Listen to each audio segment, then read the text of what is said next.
Alors, d'une façon générale, qu'est-ce qu'on peut dire que ces voyages apportent aux gens?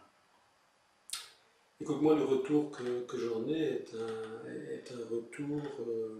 Tout d'abord, je peux te parler d'une chose, c'est la simplicité. Si je parle de l'effet du désert, par exemple, sur les participants, je me suis posé la question de l'empreinte écologique de mes voyages, en me disant, est-ce que c'est réellement juste de prendre un avion, de brûler du kérosène, pour aller se balader dans le désert pendant une semaine et bon, c'est peut-être une façon de me donner bonne conscience, mais j'ai une participante qui m'a dit, voilà, je voyage régulièrement dans le désert et je suis coiffeuse libérale, j'ai un salon de coiffure, et cette succession de voyages m'a complètement fait changer ma philosophie de fonctionnement dans le quotidien, ma consommation. J'ai simplifié ma façon de gérer mon salon de coiffure. Et donc, je l'ai aussi constaté sur moi-même, le fait d'aller très très régulièrement dans le désert, je peux t'assurer qu'on découvre ce que j'appellerais une parcimonie confortable. C'est-à-dire que ça peut paraître un peu idiot, mais le matin, quand je brosse les dents, je fais très très attention au robinet que je ferme, je me remplis un gobelet d'eau, Les petits gestes quotidiens. Voilà, et je pense que cette balance énergétique, en quelque sorte, cette trace carbone, avec l'enseignement sur la simplicité, puis les conversations aussi. Je pense que les gens qui participent à Marcher pour progresser font partie d'une tribu, d'une caste, qui est beaucoup plus large évidemment que les participants, mais je pourrais situer dans la catégorie de ce qu'on appelle les créatifs culturels ou les transmodernes, qui sont des gens qui ont un tout autre paradigme de vie, qui ont une grille de lecture et des valeurs tout autres que des valeurs de consommation, des valeurs capitalistes, des valeurs de réussite ou de compétition, par exemple. Donc je crois, oui, qu'il y a réellement un impact à ce niveau. Je crois qu'il y a un impact aussi des outils qui sont proposés. Bon, il n'y a pas de prosélytisme. Ce qui est important aussi, c'est que je laisse énormément de liberté aux participants de participer ou pas à mes ateliers. C'est-à-dire que si quelqu'un, plutôt que de m'écouter, souhaite aller méditer derrière la dune ou lire un bouquin, personnellement, je ne vois absolument aucun inconvénient. Et donc, métaphore, je dirais que c'est un stage à tapas où chacun va venir goûter un peu d'un petit plat, et puis s'il le souhaite, il va pouvoir le réélaborer chez lui, ou éventuellement aller au restaurant et aller suivre une formation et développer ce qu'il a rencontré à Marcher pour progresser. Et puis ensuite, nous avons encore quelques liens qui se font via Internet. Quand quelqu'un a une information qui concerne la philosophie ou des outils intéressants, généralement un petit mailing se fait, nous échangeons en continuant à progresser. À quel moment tu conseillerais de le faire dans sa vie? Ou alors je ne sais pas s'il y a un moment en particulier en général où les gens ont envie de participer, qu'est-ce que tu pourrais dire à ce niveau-là? Écoute, si je veux te donner la courbe de Gauss de la fréquentation de Marcher pour progresser, les deux extrêmes, c'est 17 ans et 75 ans. Je dirais qu'une moyenne statistique de gens qui se situent entre 45 et 57 ans. Alors les moments de vie, donc en fait j'ai eu des gens très jeunes, des personnes moins jeunes. Ce qui est assez intéressant, moi c'est ce que j'aime bien, c'est cette mixité d'âge. Parce que lorsque nous sommes dans le désert, en fait, c'est la notion de caravane qui est importante. Et ce que j'ai constaté aussi, c'est qu'une journée de marche pour une personne très très entraînée ou une personne moyennement entraînée, pour un adolescent ou une personne plus âgée, ça reste quand même un format qui permet à tout le monde d'avancer ensemble. Et que bon, c'est comme dans un bateau, il y a un bord, mais le désert fait le bord et la caravane est quelque chose. Donc les plus faibles doivent avancer, les plus costauds doivent aider les plus faibles, et donc il y a une belle solidarité. Alors sur un plan personnel, voilà, je ne souhaite pas non plus que ce voyage soit un stage thérapeutique. Donc ça c'est important aussi, puisque tu me poses la question quand pratiquer Marcher pour progresser.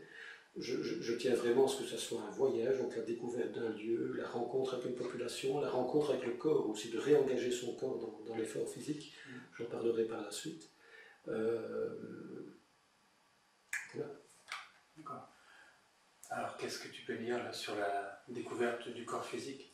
Ben écoute, je dirais qu'il y a plusieurs voyages en fait. Moi je dis toujours aux futurs participants, parce que j'organise toujours un briefing, quand c'est possible sur le plan géographique, puisque j'ai des participants qui viennent de Belgique, de Suisse et de France, c'est que c'est bien de marcher avec ses yeux et pas avec ses jambes.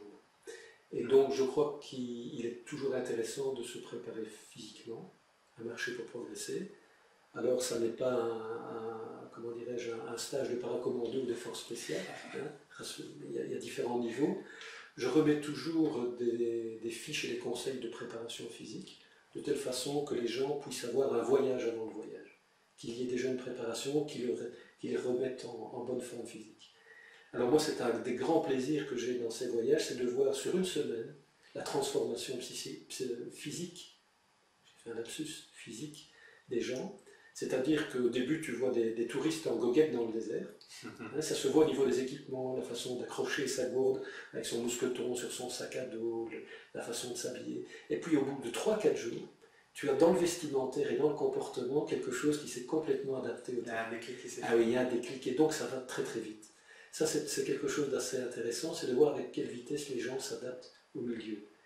Et de voir aussi que toute forme, il y a quelque chose qui s'est simplifié aussi dans l'esthétique pour devenir une esthétique qui est fonctionnelle. Donc quelque chose de beau mais qui est fonctionnel et qui n'est pas clinquant, qui n'est pas bling bling, qui n'est pas destiné pour la photographie, mais qui devient très beau. Hein, les hommes deviennent barbus, bronzent un peu, les corps, les silhouettes changent. Et donc tu vois réellement un impact sur le corps qui est lié au fait que nous marchons quand même au minimum entre 5 et parfois sur certains treks 7 heures par jour et qu'on laisse parfois quelques kilos dans le désert. Sans que pour autant ce soit le bail. Avant de conclure, est-ce que tu pourrais donner à nos auditeurs quelques conseils que tu donnes pendant les marches, des conseils pour mieux vivre, des conseils de bien-être, 2-3 conseils par exemple. Oui, absolument. Donc ces conseils de bien-être, en fait, c'est le bon sens retrouvé et le cadre de ce bon sens, comme je te l'ai dit, je l'ai puisé dans la grille du potentiel vital qui est enseignée par Robert Masson dans ses cours de naturopathie. Alors je dirais que la première chose, la première ressource vitale d'un être humain, c'est la qualité de son sommeil. Et donc je dis à tes auditeurs de tout mettre en place pour essayer d'avoir un sommeil qualitatif, quantitatif suffisant, et que généralement la qualité du sommeil, elle est aussi subordonnée à notre mode de vie, mais aussi à notre façon de penser et surtout à notre équilibre psychique. Et donc je leur conseillerais de méditer 2 fois 20 minutes par semaine. Pourquoi 2 fois 20 minutes? Parce qu'il faut être réaliste, c'est que les choses, c'est mieux, plus. Mais les choses trop difficiles, généralement, les bonnes résolutions trop compliquées à installer dans la vie quotidienne, on ne les utilise pas. Et donc je veille toujours à ce que les outils que je propose à marcher pour progresser puissent s'insérer facilement dans notre mode de vie quotidien, qu'ils ne soient pas marginalisants sur le plan philosophique, c'est-à-dire qu'ils ne nous marginalisent pas par rapport à notre cadre de relations familiales, sociales, amicales, et que ce soit des outils qui ne soient pas trop coûteux, ou qui ne soient pas coûteux.